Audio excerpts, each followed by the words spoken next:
ये result analysis video है weekly test 53 की, और साथ ही साथ आज हम बात करेंगे एक लेटर फॉर्मेटिंग की, जो कि टास्क दिया गया था पर किसी ने भी ठीक से फॉर्मेट नहीं किया है। ओके, तो चलिए सबसे पहले लेटर की फॉर्मेटिंग ही बता देते हैं। लेटर मोस्टली जो ये दिया है बहुत ही सिंपल लेटर था, ज़्यादा जटिल भी नहीं था, 3 पैराग्राफ थे और ज़्यादा कुछ खास नहीं था इसमें, फिर भी एक्चुअली नहीं कर पाए हैं। चलिए, लेटर में होता क्या, सबसे पहले तो ऊपर होता है कार्यालय का नाम या डिपार्टमेंट, अगर वो वैसा डिपार्टमेंटल है तो डिपार्टमेंट का नाम होता है सबसे ऊपर, ठीक है। एंड उसके बाद होता है लेटर का नंबर, तो हम उसको सेट भी करते जाते हैं और आपको एक्सप्लेन भी करते जाते हैं, ठीक है। सबसे पहले डिपार्टमेंट किसका है, मध्य प्रदेश शासन का, तो एक एंटर, ठीक है। एंड कौन सा विभाग है उसका, सामान्य प्रशासन विभाग, ओके, तो उसका एक मंत्रालय है, ठीक है, सामान्य प्रशासन विभाग का मंत्रालय है। और ये वल्लभ भवन, एंड प्लेस जब होता है तो ऐसे करके लिखा जाता है, ठीक है। तो ये हो गया, और कार्यालय का नाम सदैव ही आता है बीच में, ठीक है, न केवल ये मध्य प्रदेश वाला, कोई भी हो, मतलब अगर आप किसी भी स्टेट से बिलोंग करते हैं और आप वहाँ का लेटर बना रहे हैं तो सबसे पहले उसका सबसे गवर्नमेंट का नाम, देन उसके डिपार्टमेंट का नाम, और अगर उसका कोई सब सेक्शन या फिर सब कुछ है, डिपार्टमेंट के अंदर भी कोई शाखा है तो उसका नाम, और फिर सबसे नीचे उसका होता है पता, ठीक है, कि कहाँ मिलेगा वो। जैसे वल्लभ भवन, ये जो डिपार्टमेंट है, ये विभाग है, कहाँ मिलेगा, वल्लभ भवन भोपाल में, सिंपल। अब ये होता है कार्यालय का, हो गया क्लियर कि कार्यालय का नाम सदैव टॉप पे रहेगा और सेंटर में रहेगा, ठीक है। एंड उसके बाद होता है लेटर का नंबर, ये सबसे अहम बात होती है, ठीक है। एक तो ये हमें बताता है कि लेटर नंबर कौन सा है, किस शाखा से जारी हुआ है, कौन सी तारीख को जारी हुआ है, ठीक है। तो ये सबसे प्रमुख चीज़ होती है, और ये मोस्टली जस्टिफाइड या लेफ्ट अलाइन में होता है, ठीक है। और इसमें प्लेस दिया जाता है, मोस्टली दिया जाता है, ठीक है, जैसे प्लेस डेट के बाद, ठीक है, मतलब क्रमांक के बाद। तो इसको लिखने की पद्धति सिंपल है, इसमें हमें कोई छेड़खानी नहीं करनी, सेंटर अलाइन करने की आवश्यकता नहीं है, या तो जस्टिफाई कर दीजिए या फिर इसको आप रहने दीजिए लेफ्ट अलाइन में ही। ये होता है नंबर, एफ कुछ है, ठीक है, उसमें कोई सेक्शन होगा, ठीक है, एंड ये उनका नंबर डाला जाता है, ये और ये। अब अलग अलग पद्धतियाँ होती हैं, फाइलिंग का सिस्टम होता है, एक सेक्शन में भी कई सारे, जैसे सपोज़ कीजिए आप अकाउंट सेक्शन की ही बात कर लो, तो अकाउंट सेक्शन में एक फ़ाइल थोड़ी ना होगी, तो सब फाइलों को रखने के लिए अलग अलग रैक्स बनाए जाते हैं, उसके अकॉर्डिंग यहाँ पर ये नंबर रखे जाते हैं, ओके। और एक डिस्पैच नंबर भी डाला जाता है उस तारीख को रिलीज़ होने वाला पत्र, ठीक है। तो ये डिस्पैच नंबर होता है, या ये ब्रांच नंबर है, ये वो ही समझ सकता है, ठीक है। आम आदमी की समझ में ये नहीं आता, कोई एक डिस्पैच नंबर होता है और उसका कोई एक ब्रांच नंबर, कि कहाँ किस शाखा से कौन से नंबर का पत्र जारी हुआ है, ठीक है। ये प्लेस डला होता है, प्लेस के बाद कॉमा होता है, एंड दिनांक होता है, दिनांक ऐसे भी हो सकता है या फिर 4 दिसंबर, दिसंबर के बाद कॉमा 2020 भी हो सकता है, जैसा भी लिखना हो वो उस पर डिपेंड करता है। देन उसके बाद ये अलग हो गया, ठीक है, आपको एक्सप्लेन कर रहे हैं, थोड़ा सा टाइम लगेगा, वीडियो लंबा होगा तो वेट कीजिए, कोई इशू नहीं है। उसके बाद प्रति, कि पत्र लिखा किसको गया है, ठीक है। प्रति के बाद जस्ट ऑलवेज एंटर, लिखा किसको गया है, ठीक है, अपर मुख्य सचिव, ठीक है, एक तो इन्हें हो गया। अब अगर इसी लाइन में लिखना है तो ठीक है, अगर अदरवाइज आप ऐसा लगा सकते हैं सेक्शन के, भाई इनको भी, ठीक है। कहाँ कहाँ पर हैं ये, पूरे मध्य प्रदेश शासन में जहाँ पर भी जितने भी हों, ठीक है। एक तो इन सभी सचिवों को, दूसरे समस्त विभागों को, और तीसरे समस्त मंत्रालयों को। तो यहाँ पर 4 लोगों को, मतलब 4 जगह पत्र जारी होगा। एक तो सभी सचिवों को जाएगा, प्रमुख सचिवों को जाएगा, मुख्य सचिव को जाएगा, जो मध्य प्रदेश शासन के हैं जितने भी हों, ठीक है, और शासन के जितने विभाग होंगे उन सभी को जाएगा, और जितने मंत्रालय होंगे उन सभी को जाएगा, ठीक है। तो ये हो गया कि किसको जाना है। अब टॉपिक क्या है, उसका विषय क्या है, ठीक है। तो ये विषय हो गया आपका, ओके। एक्चुअली इनको हम थोड़ा सा ऐसा रखेंगे कि वो एक इसमें मार्जिन में सेट प्रॉपर सही विजिबल हों, ठीक है। ऐसा कोई वो नहीं है कि आप वहीं रखें, एक टैब पे ही रखें, एक टैब पे आप देख रहे थे फिट नहीं हो रहा था वो, ठीक है। तो ये हो गया आपका विषय कि क्या विषय था, फलाने फलाने टॉपिक के संबंध में। और संदर्भ क्या होता है, संदर्भ होता है इससे पहले जारी किए गए गाइडलाइन या किसी भी पत्र के रेफरेंस में ये पत्र लिखा जा रहा है। तो इन्होंने कहा कि पहले इसी विभाग से इतना इतना ज्ञापन इतनी तारीख को और एक स्मरण पत्र इतनी तारीख को जारी किया गया था, उसके पालन में आपसे ये जानकारी चाही जा रही है। इनके पश्चात एंटर होता है और मोस्टली थोड़ा सा अच्छा लगे इसलिए हम इस प्रकार का एक डायग्राम, लोगो या जो भी आपको कहना चाहें से वो बना देते हैं। ठीक है, अब इसमें 3 पैराग्राफ हैं। 3 पैराग्राफ कैसे पता चलता है? पहला पैराग्राफ, इसमें कोई नंबरिंग नहीं है, जस्ट डायरेक्टली ऐसा लिखा हुआ है। ओके, तो हम इसको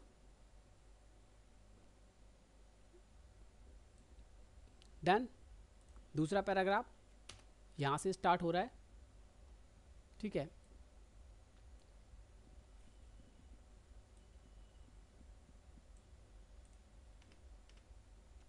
और तीसरा पैराग्राफ ये 3 नंबर से स्टार्ट हो रहा है। ठीक है, तो ये 3 पैराग्राफ इसमें थे। अब इसको हमें छोटा सा करना पड़ेगा ताकि एक पेज पे ये प्रॉपर दिख सके, हालांकि हमने आपको भी जूम करके दिखाएंगे। ठीक है, ओके, अब आते हैं आखिरी चीज़ पे। अगर कुछ संलग्न वगैरह होता है तो यहाँ पर लेफ्ट साइड में यहाँ पर संलग्न लिखा जाता है कि ऐसा ऐसा कुछ, चूँकि इसमें था नहीं तो यहाँ पर कुछ लिखा नहीं। उसके बाद होता है पत्र जारी करने वाले का पहले नाम, कोष्ठक में इसलिए लिखते हैं ताकि इसके आगे पीछे कोई कलम चला के कुछ छेड़खानी ना करे, सिंपल। उसके बाद उसका पदनाम कि वो कौन है, कहाँ पर है। ठीक है, मध्य प्रदेश शासन में सामान्य प्रशासन विभाग में अवर सचिव। और ये जो होता है इसे सेंट्राइज करके कंट्रोल ई प्रेस करेंगे तो जस्ट सेंटर में आ गया। अब हम इसको कस्टम इंडेंट सेट करके राइट साइड में ले जाएंगे तो ये यहाँ पर हम रखेंगे।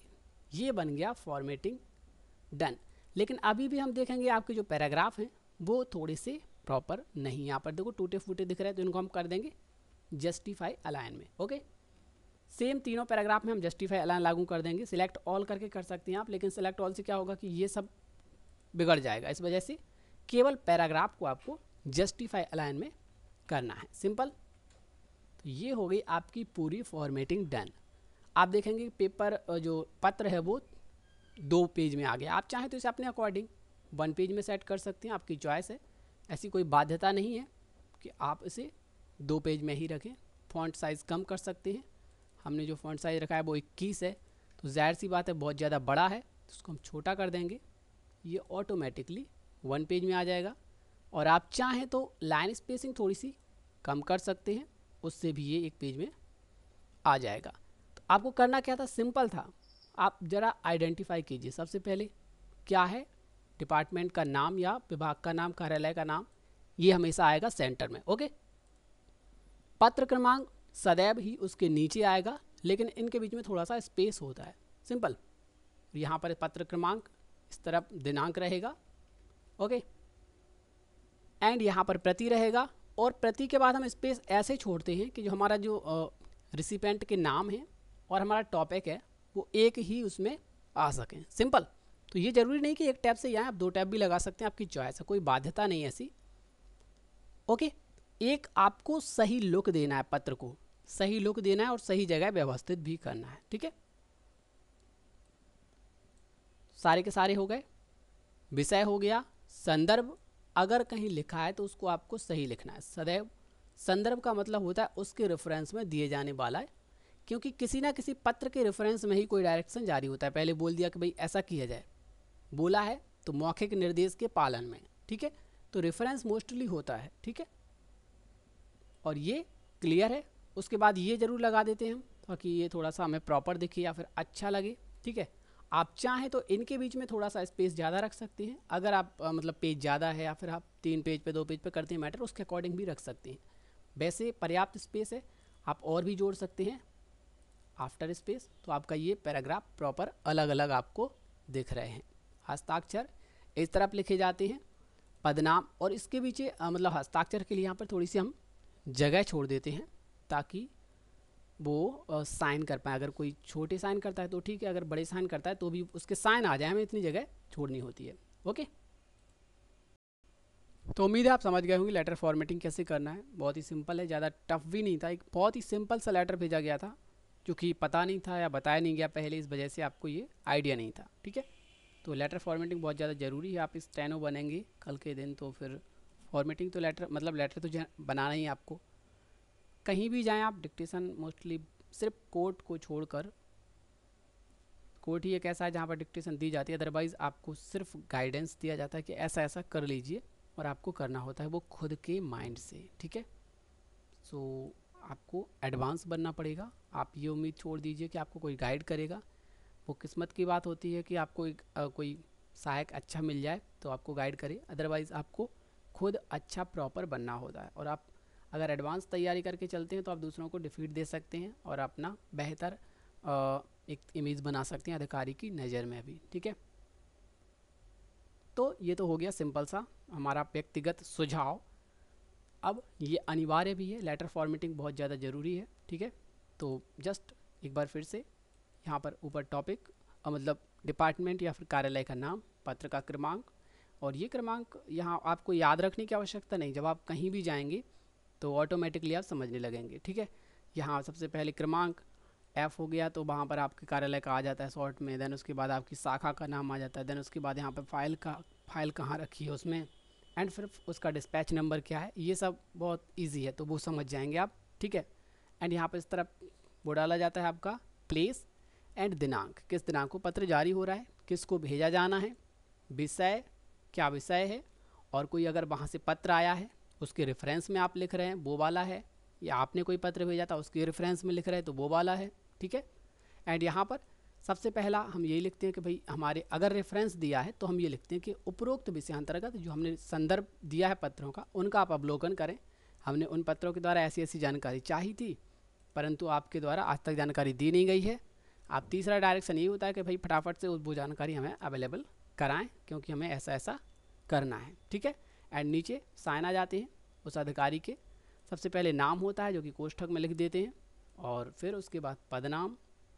ठीक है, और उसका कहाँ पर वो है तो उसका पदनाम, डिपार्टमेंट, और ये कंप्लीट हो जाता है लेटर।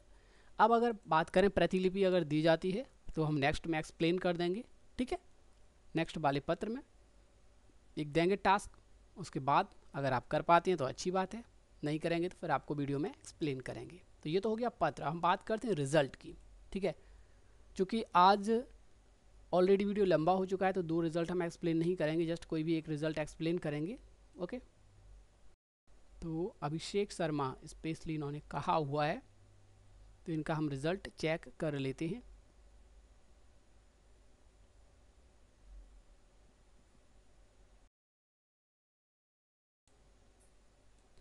गुप्ता जी हैं यहाँ पे, अभिषेक शर्मा तो नाम दिख नहीं रहा है।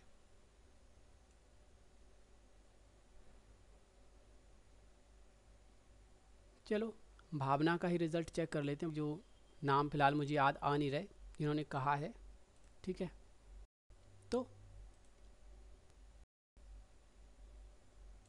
आमतौर पर गर्मी ऋतु में देश के कई हिस्सों से इस आशय की खबरें आती हैं कि छोटी नदियां सूख गईं। नदियां बहुवचन है, इस वजह से गई तो पॉसिबल है ही नहीं। गई कौन गई, नदियां सूख गईं, सिंपल बहुवचन होने के कारण यहाँ पर गई आएगा। या कुछ बड़ी नदियों में पानी की मात्रा बहुत कम हो गई। लेकिन दक्षिण पूर्वी राजस्थान के कोटा जिले के, देखो क्षेत्र क्या है, पुल्लिंग वर्ड है तो जाहिर सी बात है की नहीं आएगा, क्या आएगा के, जिले के फलाना फलाना क्षेत्र में। ठीक है, सांगौद क्षेत्र में बहने वाली उजाड़, उजाड़ एक नाम है नदी का, उजाड़ नहीं उजाड़। ठीक है, अब हो सकता है वहाँ पर वो एक्चुअली स्पीच में जो लिखा था उसके अकॉर्डिंग में बोल रहा हूँ। ठीक है, उजाड़ नदी इस वर्ष नवंबर महीने में ही सूख गई। उजाड़ चंबल की सहायक नदी है और अंचल के बहुत सारे गांवों के लिए जीवन रेखा है। ये बहुत बड़ा मेजर इशू नहीं है, स्पेस के साथ है या फिर कनेक्टेड है, इसको आप इग्नोर कीजिए। ठीक है, आमतौर पर उजाड़ नदी में इतना पानी रहता था कि उससे जुड़े गांव में आवागमन सुनिश्चित करने के लिए 55 मीटर लंबा, मैंने पहले भी कहा हुआ है कि मोस्टली आपको हिंदी में ही लिखना है वर्ड्स को, फिर भी आप लोग पता नहीं क्यों फॉलो नहीं कर रहे इस चीज़ को, नेक्स्ट टाइम प्रयास कीजिए कि आप ये वाली गलतियाँ ना करें, ठीक है। 55 मीटर लंबा पुल बनाया गया है, लेकिन अपने जल से इलाके को विकास का वरदान सौंपने वाली यह नदी समाज की अपने प्रति असंवेदनशीलता के कारण अपने अस्तित्व की रक्षा के लिए छटपटाती सी प्रतीत होती है, ठीक है। इन्होंने दो चीज़ें स्किप कर दी यहाँ पर, एक वर्ड एंड दो वर्ड, तो 3 वर्ड यहाँ पर ऑलरेडी स्किप कर चुके हैं। ये टाइप नहीं किया, रीड नहीं कर पाया, छूट गया, पता नहीं, ठीक है। ट्राई कीजिए कि ऐसा हो ना नेक्स्ट टाइम, ठीक है। एंड ये तो सर्वर में ही रॉन्ग फीड था सौंपने, या फिर पता नहीं क्या हुआ, कोई कम्युनिकेशन एरर हुआ है।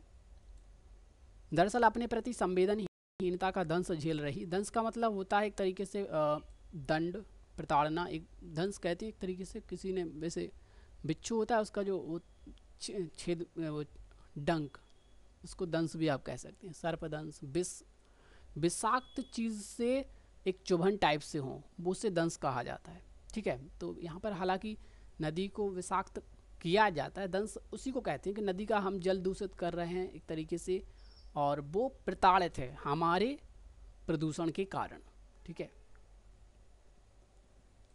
अपने प्रति संवेदनहीनता का दंश झेल रही उजाड़ नदी देश की अकेली नदी नहीं है। देश में ऐसी सैकड़ों सहायक नदियां होंगी जो इस तरह असमय सूख कर दम तोड़ रही हैं और अपने और मनुष्य के लिए जल संकट के खतरे की घंटी बजा रही हैं। कौन? नदियाँ। इस नदियाँ क्या है? बहुवचन, तो यहाँ पर आएगा हैं, ठीक है। लेकिन लगता है कि हम खतरे को अभी भी गंभीरता से नहीं ले रहे हैं। गंगा को तो हमारी मान्यताओं में बहुत पवित्र माना जाता है। सनातन मान्यताओं के अनुसार व्यक्ति को अंतिम समय यदि गंगा जल की 2 बूंदों का आचमन भी, आचमन मतलब एक तरीके से होता है पिलाना उसको, ठीक है, ऐसे चुल्लू में पानी लेकर के मुंह में डालना, उसे आचमन कहा जाता है, ठीक है। आचमन मिल जाए तो सांसारिक बंधनों से उसकी मुक्ति का मार्ग प्रशस्त हो जाता है। लेकिन देवी मानी जाने वाली एक्चुअली ये यहाँ पे मानी जाने आएगा, परंतु चूंकि स्पीच में ही लिखा हुआ है तो इसको हम इग्नोर करेंगे। देवी मानी जाने वाली गंगा नदी स्वयं अब प्रदूषण के दुर्दांत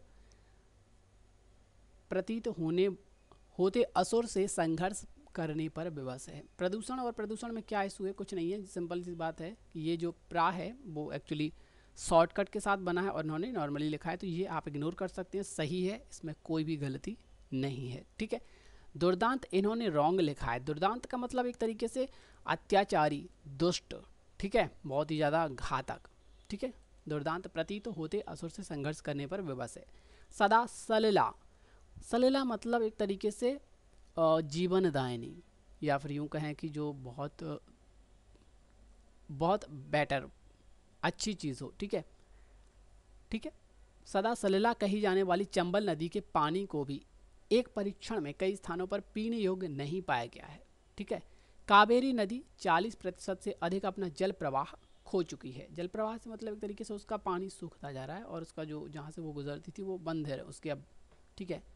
तो कृष्णा और गोदावरी नदी में पानी की मात्रा 2 दशक पहले की तुलना में बहुत कम हो गई है। जब देश की महनीय एक तरीके से महनीय मतलब है वहाँ बड़ी बड़ी नदियों, ठीक है, बड़ी महान महनीय नदियों का यह हाल है, तो छोटी नदियों और बरसाती नदियों की स्थिति का अनुमान तो आसानी से लगाया जा सकता है, ठीक है। यहाँ नदियों की जगह आपने नदी लिखा है, so make sure next time आप इयों ऊओं और ये एक वचन बहुवचन वाले जो होते हैं उनको क्लियर करने का प्रयास करें। आउटलाइन में प्रॉपर बनाएंगे तो रीडिंग में आपको कोई इशू नहीं होगा, ठीक है।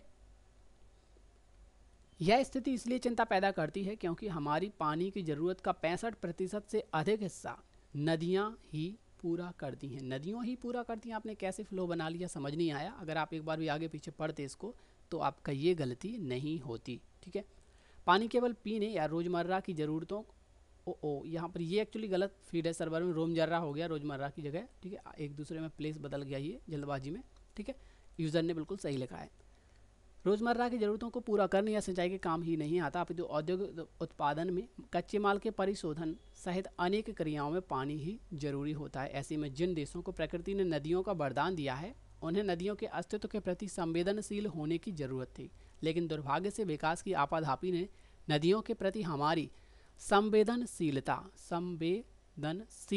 यहाँ पर आपने एक कैरेक्टर एक्स्ट्रा जोड़ दिया जल्दबाजी में, बाई मिस्टेक जोड़ा है, आपने जानबूझ कर नहीं जोड़ा है, पर है तो गलती।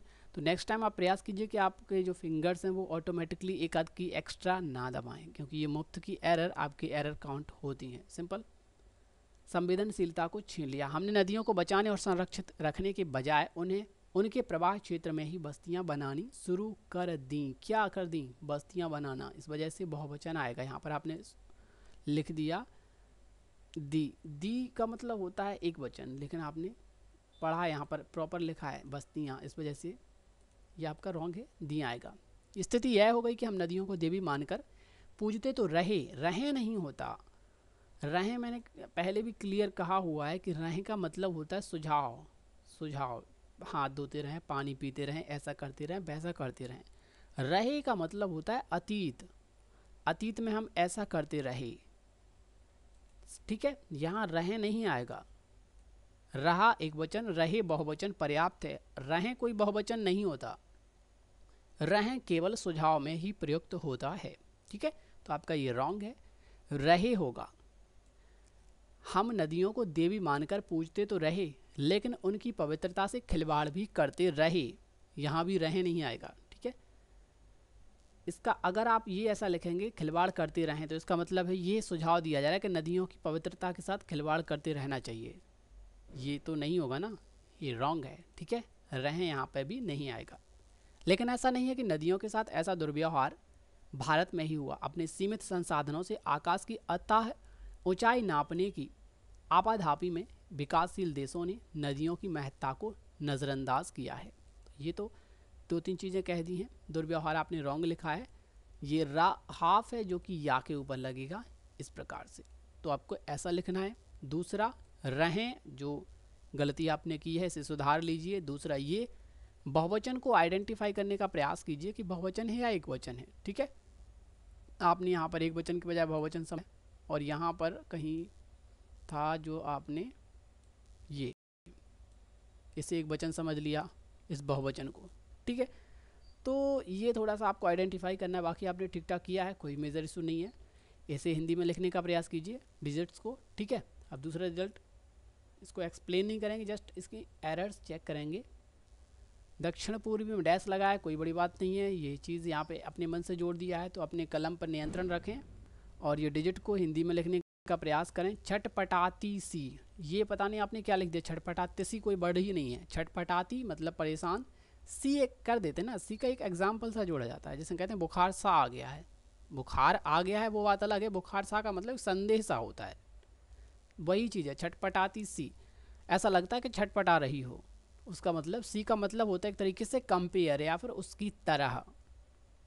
तिसी कोई वर्ड नहीं होता। छटपटाती सी स्पेस सी, कहते हैं ना ठंडी सी लग रही है, तो ठंड सी नहीं होता वो, ठंडी स्पेस सी मतलब ठंडे जैसी लग रही है। लग तो ठंडी रही, बट एक शंका जाहिर करते हैं कि प्रॉपर ठंड पता नहीं है कि ठंडी ही है, बट ठंडी सी लग रही है। तो ये सी का मतलब होता है उसी तरह है। ठीक है, ये आपका रॉन्ग है। नेक्स्ट टाइम आप ना केवल इसको सुधारें, बल्कि जितने भी आप लिखें ऐसे वर्ड उनको भी सही से लिखें।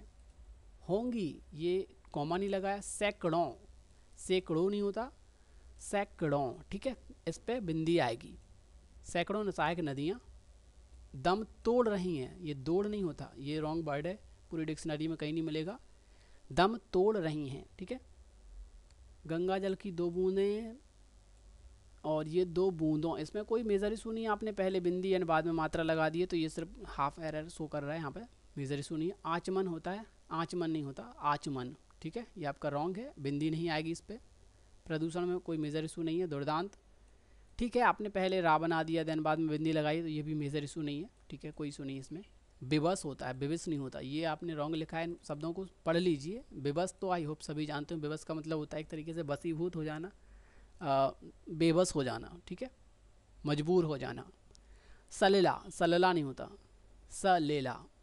जल प्रवाह, जला प्रवाह नहीं होता, इसे सुधारिए। ठीक है, बहुत ज़्यादा गलतियाँ आपकी। रोज़मर्रा तो आपने ठीक लिखा है, नदियों से की जगह नदियाँ ही की जगह नदियों से कर दिया, तो ये आपको रीडिंग का बहुत ज़्यादा इशू है, इसको प्लीज़ सुधारिए। ज़्यादा से ज़्यादा अपनी शॉर्ट हैंड रीड करने का प्रयास कीजिए। बहुत ज़्यादा आप गलतियाँ करती हैं। अथाह की जगह अथाह लिख दिया। आपको ज़्यादातर आपको अर्थ भी नहीं पता। अथाह का मतलब होता है बहुत ज़्यादा गहरा होना। ठीक है, जिसका कोई अंत ना हो, जिसकी थाह ना ली जा सके। अथाह कोई वर्ड नहीं होता, अथाह है। जिसकी थाह ना हो, ठीक है, अथाह। मानकर कोई मेजर इशू नहीं है, ये आपने गलत कर दिया है। बस्तियां बहुवचन है, यहाँ पर दी आएगा, ठीक है, बस्तियां बनानी शुरू कर दी, यहाँ पर कर मिसिंग है, कोई बात नहीं, बाकी आपने लिखा ठीक है, लेकिन दी यहाँ पे रॉन्ग है, दी कर दिया आपने, जो कि रॉन्ग है, दी आएगा। बस्तियां बनानी शुरू कर दी, ठीक है, हम की जगह हमने कर दिया, मतलब हमने की जगह हम कर दिया। तो ये यार ये क्यों नहीं समझ पा रहे आप लोग, बजाय और बजाय में अंतर मैं कितनी बार एक्सप्लेन करूँ। इसका मतलब होता है कंपेयर टू, चाय की बजाय कॉफ़ी ले आओ, उसने ढोल बजाए, ये साउंड जनरेशन है और ये कंपैरिजन है, अंतर समझिए, ठीक है। इसकी जगह वो मत लिखिए, क्या उसने ऐसा लिखा है यहाँ पर उसने ढोल बजाए, नहीं लिखाना। संरक्षित रखने के बजाय उनको लूटना शुरू कर दिया, है ना, कंपैरिजन हो रहा है ना, करना ऐसा था करना कुछ और कर दिया, तो ये कंपैरिजन हो रहा है। और ये दर्शाता है कि उसने साउंड जनरेट किया, तबला बजाया, ढोल बजाया, बर्तन बजाए, कुछ भी बजाए, ताली बजाई, तो ये वो होता है, ठीक है। तो ये आपका रॉन्ग है, कंपैरिजन में हमेशा ये वाला आता है। क्रियाओं की जगह आपने कार्यों लिखा है, आपको शॉर्ट हैंड रीड करने की बहुत ज़्यादा आवश्यकता है, क्योंकि आपको हिंदी की भी मतलब इनमें भी समस्या है। अथाय को भी आपने अथाय कर दिया है, तो अर्थ की आपकी बहुत ज़्यादा समस्या है, तो ज़्यादा से ज़्यादा आर्टिकल रीड करने का प्रयास करें, सिंपल है। मैं उम्मीद करता हूँ कि आप समझ गए होंगे पॉइंट्स आपके लिए क्या हैं। तो आपको ज़्यादा से ज़्यादा वो पॉइंट्स फॉलो करने हैं जो आपको बताए गए हैं, ठीक है। और अब वीडियो ज़्यादा एक्सप्लेन नहीं करेंगे, बचे कुछ रिज़ल्ट हम कल एक्सप्लेन करेंगे 52 वाले रिज़ल्ट के साथ। ये 53 है, 52 अभी बाकी है, उसके साथ हम एक्सप्लेन कर देंगे जो भी आपका जिसका भी रिज़ल्ट एक्सप्लेन होना शेष होगा, ठीक है। मिलते हैं नए वीडियो में, एंड कमेंट जरूर करें, डिस्क्रिप्शन चेक करें, अपने सुझाव जरूर दें, क्या बेहतर किया जा सकता है। आपके कई सारे बेहतरीन सुझाव हमें मिले हैं और उन पर काम शुरू हो चुका है, और जल्द ही आप उन्हें लाइव देखेंगे। ओके।